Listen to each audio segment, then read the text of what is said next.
Hello everyone, welcome to Gulshan academy. और आज हम इस वीडियो में जो डिस्कस करने वाले हैं वो करने वाले हैं जनरल अवेयरनेस के इम्पॉर्टेंट क्वेश्चंस, जो कि आपके सभी एग्जाम्स के लिए इम्पॉर्टेंट है। खासतौर से अगर आप रेलवे एग्जाम की तैयारी कर रहे हैं तो आप हमारी इस वीडियोस को फॉलो कर सकते हैं, जिसमें हम हिस्ट्री, पॉलिटी, ज्योग्राफी, इकोनॉमिक्स और साइंस से रिलेटेड क्वेश्चन जो है डिस्कस करते हैं। तो चलिए वीडियो को शुरू करते हैं। आज का पहला सवाल ये है कि प्राचीन काल में कितने महाजनपद थे। ठीक है, प्राचीन काल में कितने महाजनपद थे। और देखिए, मैं जितने भी क्वेश्चंस आपको करवा रहा हूँ ये ऑलरेडी जो है एग्जाम्स में पूछे गए हैं रेलवे के, और किस तरह के क्वेश्चंस आगे पूछे जा सकते हैं वो भी मैं आपसे डिस्कस करता चलूंगा। ठीक है, तो क्वेश्चन ये था कि प्राचीन काल में कितने महाजनपद थे, तो उसका सही जो आंसर है वो है 16। ठीक है, प्राचीन काल में जो जनपद थे उनकी संख्या थी 16, जिसके बारे में हमें जो जानकारी है वो भगवती सूत्र, ठीक है, भगवती सूत्र और अंगुत्तर निकाय नामक ग्रंथों से जानकारी मिलती है हमें। ठीक है, कि प्राचीन काल में जो है महाजनपदों की संख्या कितनी थी, 16 थी। ठीक है, और इन 16 महाजनपद में सबसे प्रसिद्ध कौन सा था, तो आपको याद रखना है सबसे प्रसिद्ध जो था वो था मगध जनपद। ठीक है, मगध जनपद कहाँ पर है, ये बिहार में है। ठीक है, ये आपको याद रखना है सबसे प्रसिद्ध कौन था और कहाँ से हमें महाजनपदों के बारे में जो है जानकारी मिलती है। एक क्वेश्चन आपके लिए देता हूं ताकि आप भी जो है एक्टिव रहें। आपको ये बताना है कि दक्षिण भारत का महाजनपद कौन सा है।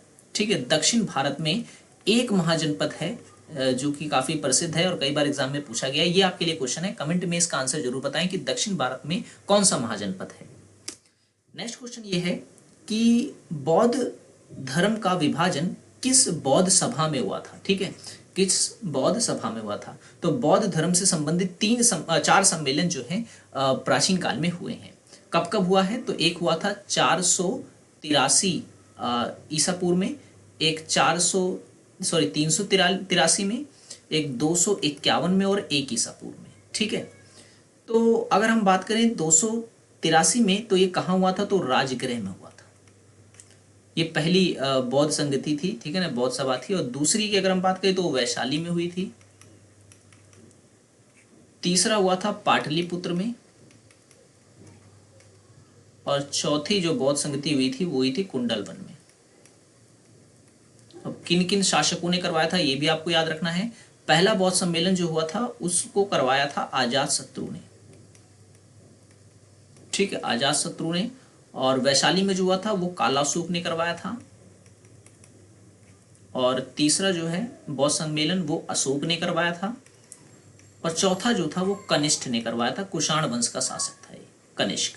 और बौद्ध धर्म का विभाजन जो है वो चौथी बौद्ध संगति में हुआ था, चौथी बौद्ध सभा में हुआ था। बौद्ध धर्म का विभाजन 2 वर्गों में बौद्ध धर्म को बांट दिया गया था, हीनयान और महायान।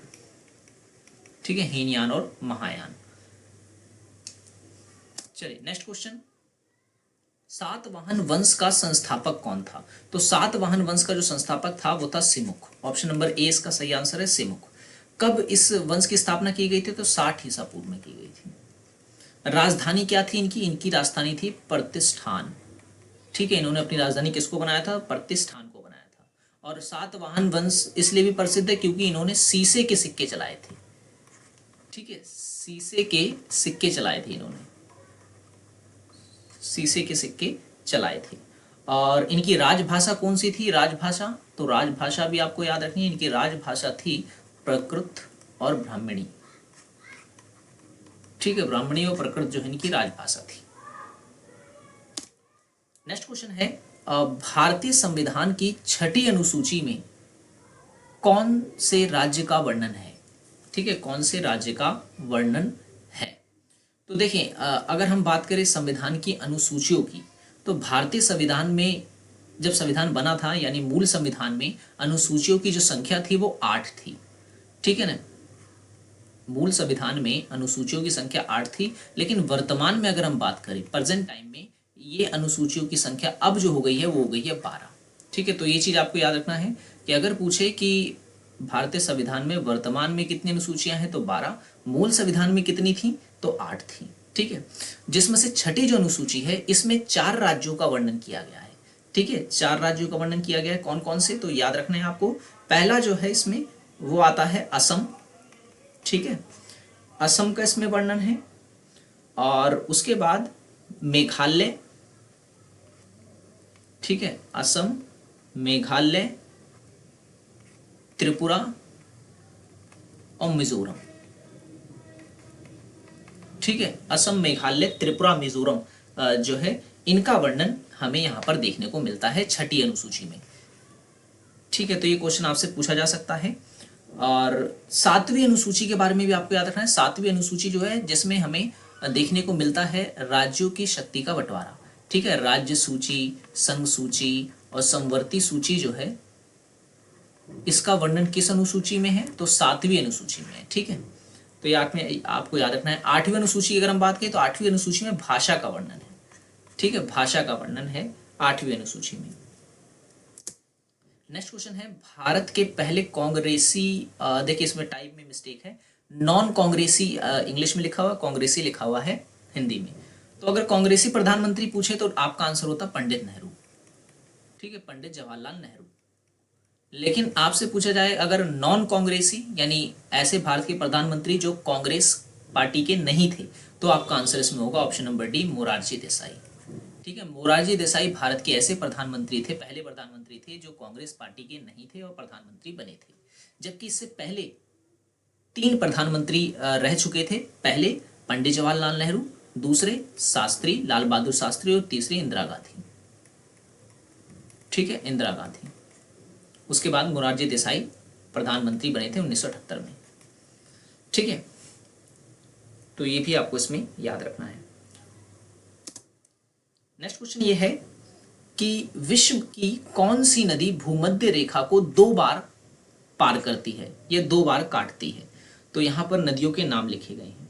तो उसका सही जो आंसर है वो आपको मिलेगा यहाँ पर ऑप्शन नंबर ए, कांगो नदी जो है, जिसे हम एक अन्य नाम से भी जानते हैं, जैसे कि इसे कहते हैं जायरे, जायरे नदी भी इसे कहते हैं, ठीक है। कांगो नदी को जायरे नदी भी कहते हैं। ये ऐसी नदी है जो भूमध्य रेखा को 2 बार काटती है, और ये अफ्रीका की नदी है, याद रखना है आपको, ठीक है। भूमध्य रेखा को 2 बार काटती है। मकर रेखा को 2 बार काटने वाली नदी कौन सी है मकर रेखा को? तो मकर रेखा को लिम्पोपो नदी जो है, लिम्पोपो नदी जो है वो मकर रेखा को 2 बार काटती है, ठीक है।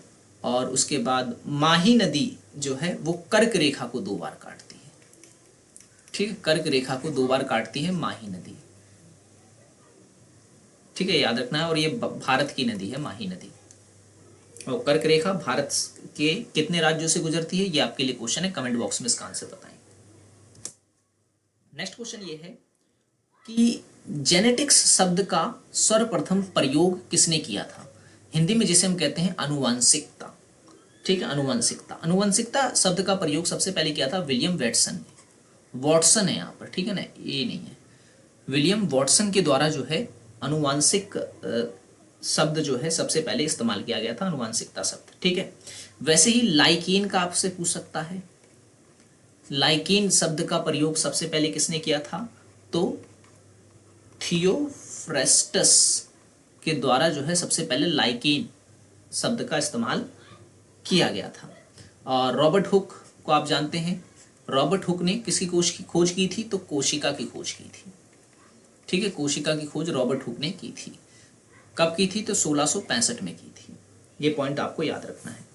और कोशिका जो झिल्ली होती है वो किसकी बनी होती है? कोशिका झिल्ली तो लिपिड की बनी होती है,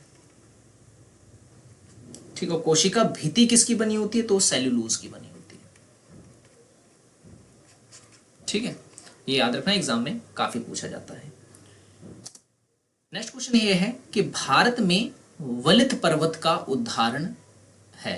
वलित पर्वत कौन सा होता है? जो इस तरीके से पर्वत होते हैं ना, ये कुछ टेढ़े मेढ़े ऐसे फोल्डेड पर्वत, तो इसे हम कहते हैं वलित पर्वत, ठीक है ना, वलित पर्वत। तो वलित पर्वत का उदाहरण इनमें से कौन सा है?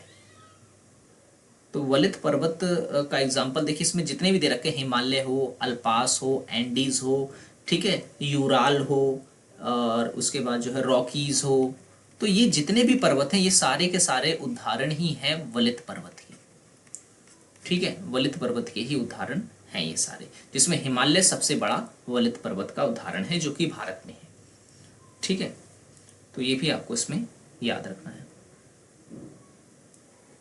तो आशा करता हूँ ये वीडियो आपको पसंद आई होगी। वीडियो पसंद आई हो तो लाइक कर दें, चैनल को सब्सक्राइब नहीं किया है तो जरूर कर लें, ताकि इस तरह की इन्फॉर्मेटिव वीडियोस आपको मिलते रहे। और ये आपके एग्जाम के लिए काफ़ी हेल्पफुल होने वाला है। 10 से 12 मिनट की वीडियोज़ जो है आपके लिए रेगुलर लाई जाएंगी। मिलेंगे अगली वीडियो में। Thanks for watching this video.